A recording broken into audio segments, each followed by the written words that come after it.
Hi అండి, నమస్తే. నేను శ్రీలత.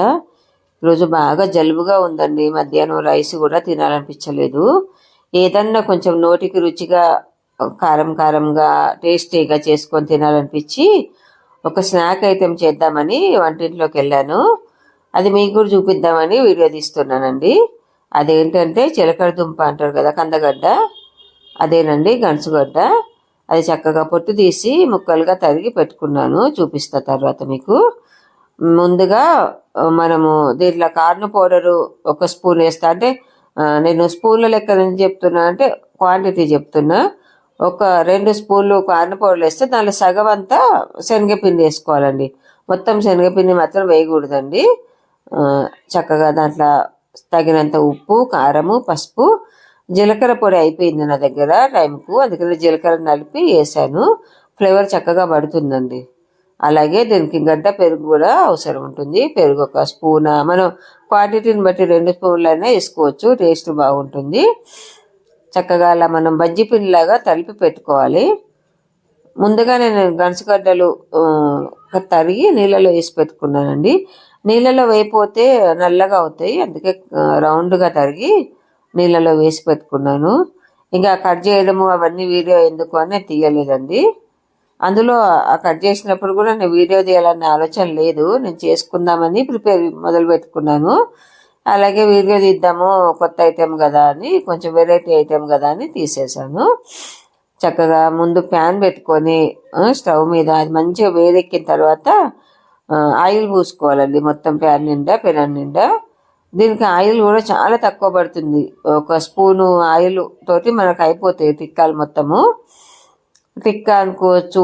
65 అంటేనో మొత్తం డీప్ ఫ్రై చేసేది కదా, ఇది టిక్కా అని అనుకుందాము. చూసారా, కందగడ్డ ముక్కలు చక్కగా తెల్లగా ఉన్నాయి. దీనిలో ఇంకొకటి మర్చిపోయాను, కసూరి మేతి. కసూరి మేతి వేయడం వల్ల రుచి ఇంకొంచెం బాగుంటుందని వేశాను. అది ముందుగా గుర్తు రాలేదు, మధ్యలో గుర్తొచ్చి పిండిలో వేసేస్తున్నాను. ఉట్టిగానే కలిసిపోతుందండి, పిండిలో మెత్తగానే ఉంటుంది కదా, చక్కగా కలిసిపోయింది. అలా మనము ముక్కలన్నీ పిండిలో డిప్ చేసుకుంటూ 2 వైపులా పిండి మంచిగా అంటేట్టుగా ముంచేసుకుంటూ మనం పెనం నిండా పరుచుకోవాలండి. మనం అట్లా ఎన్ని వాయిలు కావాలంటే అది ఇదే పద్ధతిలో మిగతా వాయిలు కూడా చేసేసుకోవాలి. అలాగే నా ఛానల్ సబ్స్క్రైబ్ చేయండి, లైక్ చేయండి, కంటెంట్ వస్తే షేర్ చేయండి. చూసారా, అన్నీ పరిచేసి ఆయిల్ వేస్తున్నాను. ఆయిల్ మనకు 2 వైపులా కలిపి మనకు ఒక స్పూనున్నర ఆయిలే పడుతుందండి, ఎక్కువ ఆయిల్ కూడా పట్టది. అలా ఆయిల్ వేసేసి మూత పెట్టుకోవాలి. ఈ సీజన్లో మనకి కందగడ్డ బాగా దొరుకుతుంది కాబట్టి దొరికినప్పుడే వెరైటీలుగా చేసుకొని తినాలి. ఇదని కాదండి, ఏదైనా సీజన్ వైజ్గా మనకు దొరికినప్పుడు దాన్ని కొంచెం విరివిగా తీసుకుంటే మనకు మంచిదండి. పిల్లలకు కూడా అలవాటు అయిపోతుంది. సీజన్ వైజ్ ఫ్రూట్స్ అయినా ఆకుకూరలైనా ఏవైనా సీజన్లో వచ్చినప్పుడు మనం కొంచెం ఎక్కువగానే తీసుకోవాలండి. అదే క్రమంలో నేను ఈ కందగడ్డ అనేది మొన్న ఒక రెసిపీలో వాడాను, మళ్ళీ ఇవాళ ఒకటి చేస్తున్నాను. ఇంకొక 15 రోజులు అయితే ఇంకా దొరికాయండి. ఇప్పుడు దొరుకుతాయి కాబట్టి చేసేసుకోండి అందరు చక్కగా. పిల్లలు మాత్రం చాలా ఇష్టంగా తింటారు. మంచి స్నాక్ ఐటము. ఇడ్లీ, దోశ ఇవి ఎలా అనకుండా కొత్త రకంగా మనం చేసి పెడితే పిల్లలు తింటారు, మనకు కూడా చాలా రుచిగా అనిపిస్తాయండి. నాకైతే ఈరోజు ఈ జలుబుతోటి ఇవి మాత్రం చాలా అంటే చాలా టేస్టీగా అనిపించినాయి నోటికి. చూడండి, ఇంకొక వైపు కూడా తిప్పి మళ్ళీ ఒక స్పూన్ అంత నూనె వేసి పెట్టాను కదా, అవి ఉడికినాయా లేదా స్పూన్ తోటి మనం ఇట్లా కొంచెం అంత కుచ్చి చూస్తే మనకు తెలిసిపోతుంది చక్కగా ఉడికిపోయినాయండి. కందగడ్డ త్వరగానే ఉడుకుతుంది. అలా ఉడికిన వాటిని మనం ముందుగా టిష్యూ మీద తీసుకోవాలి. కొంచెం ఏమైనా ఎక్సెస్ ఆయిల్ ఉంటే దానికి పట్టేస్తుంది కదా. వీలైన వాళ్ళందరూ తప్పక చేసుకొని చూడండి, ఎంత టేస్టీగా ఉన్నాయో నాకు కామెంట్ కూడా పెట్టండి.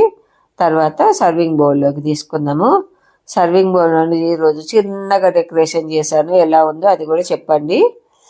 క్యారెట్, టమాటా, ఉల్లిపాయలు, పచ్చిమిర్చి, కొత్తిమీరతోటి అలా మంచిగా సర్వ్ చేశారండి. ఇంటికి ఎవరైనా గెస్ట్ వచ్చినప్పుడు కూడా ఇలా మనం సర్వ్ చేస్తే, ఈ సర్వ్ చేసిన పద్ధతిని చూస్తే వాళ్ళకి దాంట్లో ఉన్న ఐటెం తినాలనిపించేలాగా ఉంటుంది.